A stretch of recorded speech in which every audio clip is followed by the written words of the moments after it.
በህገወጥ መንገድ የተገኘ ገንዘብን ህጋዊ ማስመሰልና ሽብርን በገንዘብ መደገፍ ወንጀሎችን የሚመረምሩ መርማሪዎች ከግድያ ውጪ በሚፈጽሙት ወንጀል እንዳይጠየቁ የተደነገገው ከምርመራ ስራቸው ልዩ ባህሪ ጋር በተያያዘ መሆኑን መረዳት ይገባል ሲሉ የፍትህ ሚኒስቴርና የፋይናንስ ደህንነት አገልግሎት ተናግረዋል። ተቋማቱ ይህንን ያሉት በዚህ አዋጁ ድንጋጌ ዙሪያ በተለይም ለመርማሪዎች በተሰጠው ከለላ ዙሪያ የተሳሳተ ግንዛቤ ተፈጥሯል በሚል በሰጡት ማብራሪያ ላይ ነው። በሽፋን ስር በሚደረግ ምርመራ ላይ የሚሳተፉ መርማሪዎች የወንጀል ቡድኖች ውስጥ ሰርገው በመግባት ምርመራ የሚያደርጉ ናቸው ያሉት ተቋማቱ ይህን ምርመራ የሚያደርጉት በፍርድ ቤት ጥብቅ ክትትል ፈቃድ ካገኙ በኋላ በመሆኑ ለሰብአዊ መብት ጥሰት በር ይከፍታል ተብሎ እንደማይታመን ነው የጠቀሱት። አቤል አበበ ጉዳዩን በዝርዝር ተመልክቶታል።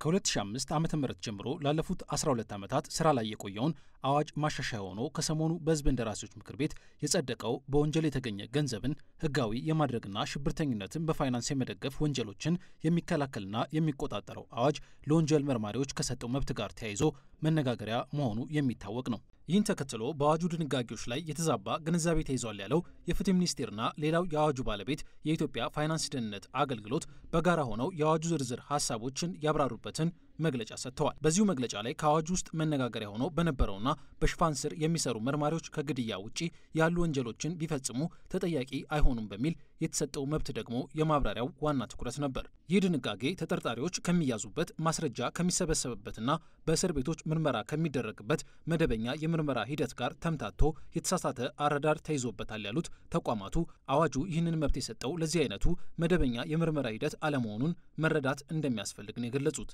እናም ይህ የህግ ከለላ የተሰጠው እንደ ህገ ወጥ የገንዘብ ዝውውርና ሽብርተኝነትን በገንዘብ መደገፍ ያሉ ድንበር ተሻጋሪ ወንጀል ፈጻሚ ቡድኖች ውስጥ ሰርገው ገብተው ለሚመረምሩ መርማሪዎች መሆኑን መገንዘብ እንደሚያሻን ያስረዱት። የጦር መሳሪያ የሚያዘዋውሩ ከሆነ ከፋይናንስ ስርዓቱ ጋር እያይዘው በመኒ ላውንደሪንግ ወይም ደግሞ በወንጀል የተገኘን ገንዘብ ወይ ወደ ህጋዊ አስመስሎ ወይ ሽብርተኝነትን በገንዘብ መርዳት ወንጀል ነው አይደለ? በዚህ የተገኘውን ገንዘቡን ይዘው ለጦር መሳሪያ ከዋሉት አብሮ በዚያ እንቅስቃሴ ውስጥ ሊኖር ይችላል ነው የሱ ዋና ዓላማ። ምንድነው? ትልቁን ስዕል ነው የሚያየው። የተሰጠው ተልዕኮ አለ፣ ይሄንን ስዕሉን መከታተል ነው። ወንጀል ሊፈጽም ይችላል ነው። ይሄን ምን ለማድረግ ነው? የሀገርን ደህንነት የህዝብን ጥቅም ለማስጠበቅ።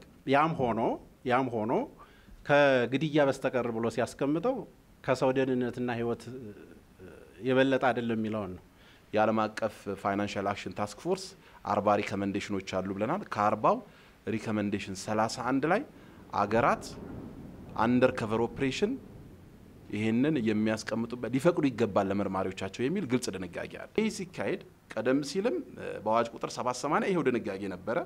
አሁንም በዚሁ ላይ ላለፉት 12 ዓመታት ይሄ ድንጋጌ ነበረ ማለት ነው። አዋጁ የሽፋን ስር መርማሪዎቹ ለ90 ቀናት ወይንም እንደ ፍርድ ቤት ፈቃጅነት እስከ 120 ቀናት ትክክለኛ ማንነታቸው ሳይታወቅ በሽፋን ይህንን ምርመራ እያደረጉ የሚቆዩበትን መብት ቢሰጥም ምርመራው መሰራት የሚችለው ግን ፍርድ ቤት ሲፈቅድ ብቻ መሆኑን የአዋጁ አርቃቂ ተቋማት አስረድተዋል። ግልጽ እንዲሆን የሚያስፈልገው ይህንን ስልጣን የሚሰጠው ፍርድ ቤት ነው።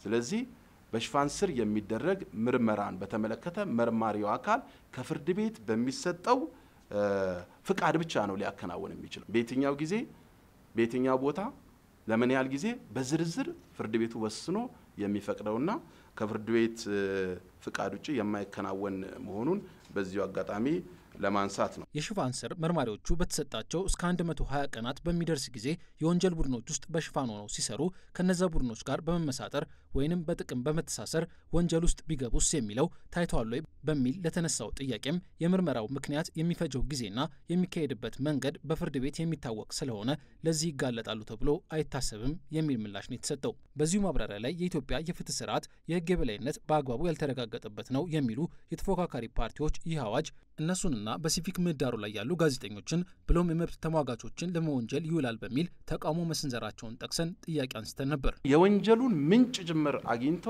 ለዛ መፍትሄ ለመስጠት ከምንጩ ለማድረግ የሚያስችል የምርመራ ዘዴ ነው እንጂ ቅድም የተባለው በተለያዩ አካላት ላይ ለማጥቃት ታሳቢ ያደረገ ነው የሚለው ይዘን እየመረመርን አይደለም። ያ ከልዩ ምርመራ ዘዴው ጋር አሁን ካልነው ጋር ምንም የሚያገናኘው ጉዳይ አይደለም። ይሄ ገብቶ መረጃን በተገቢ ሁኔታ ማምጣት የሚቻልበት ራስን ደብቆ ምናልባት ቅድም አቶ አዲስ እንዳለው የተለያዩ ወንጀሎች ሲፈጸሙ እኮ አብሮ ውስጥ ሆኖ ወንጀልም የሚፈጸም ለምሳሌ እጽ ማዘዋወር ብለናል እያዘዋወረም ሊሆን ይችላል እኮ መረጃ የሚሰበሰበው ማለት እነዚህን ነው ሽፋን የሚሰጠው ማለት ነው። ስለዚህ ተጠርጣሪዎችን ይዘን በመንመረምረው ጉዳይ ጋር ምንም የሚያገናኘው ጉዳይ አይደለም። ይህ አዋጅ የቀደመው አዋጅ ላይ ከነበሩ 58 ድንጋጌዎች ውስጥ 14ቱ ላይ ማሻሻያ ያደረገ እንጂ አዲስ አዋጅ አለመሆኑ በተነገረበት በዚህ መግለጫ ላይ ከማሻሻያዎቹ ውስጥ የበፊቱ አዋጅ ህገወጥ የሆነ ገንዘብ የሚመነጭባቸው ዘርፎችን ባለመዘርዘር የፈጠረውን ክፍተት ማረም ይገኝበታል ነው የተባለው። ይህንን ለማረምም 21 ህገወጥ የገንዘብ ዝውውር የሚመነጭባቸው ዘርፎች በአዋጁ ላይ መዘርዘራቸውና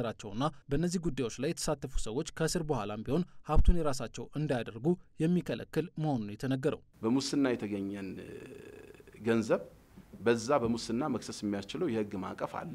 በዛ ይከሰስና ተጠያቂ ሆኖ ተፈርዶበት ከሆነ ጊዜ እስር በኋላ መልሶ ያንን ገንዘብ የሚጠቀምበት ሁኔታ ነበር። ስለዚህ ከወንጀል ማትረፍ የሚቻልበትን መንገድ ለመዝጋትም ጭምር ነው። ስለዚህ ፓራላል ኢንቨስቲጌሽን የሚያደርግበት ነው። በአመንጭ ወንጀሉ ብቻ ሳይሆን በመኒ ላውንድሪም ጭምር እንዲከሰስና ማስረጃውን የምናደራጅና ፓራላል የሆነ ኢንቨስቲጌሽን ካካሄድን እስከ ሀብት ማስመለስ ድረስ ይሄዳል ማለት ነው። የህገ ወጥ ገንዘብ አመንጪ ተብለው ከተለዩ 21 ተግባራት ውጪ ያሉና ያልተዘረዘሩ ወንጀሎች በዚህ ስር ወድቀው ቢገኙ ምን ይደረጋል በሚል ለቀረበለት ጥያቄ ምላሽ የሰጠው የፋይናንስ ደህንነት አገልግሎት ከ500 ሺህ ብር በላይ የተገኘበትና ሽብርን ለመደገፍ አሊያም ህገ ወጥ ገንዘብን ህጋዊ ለማስመሰል የተሞከረበት ተግባር በዝርዝር ውስጥ ባይካተትም አመንጭ ወንጀል ተደርጎ እንደሚቆጠር አሳውቋል።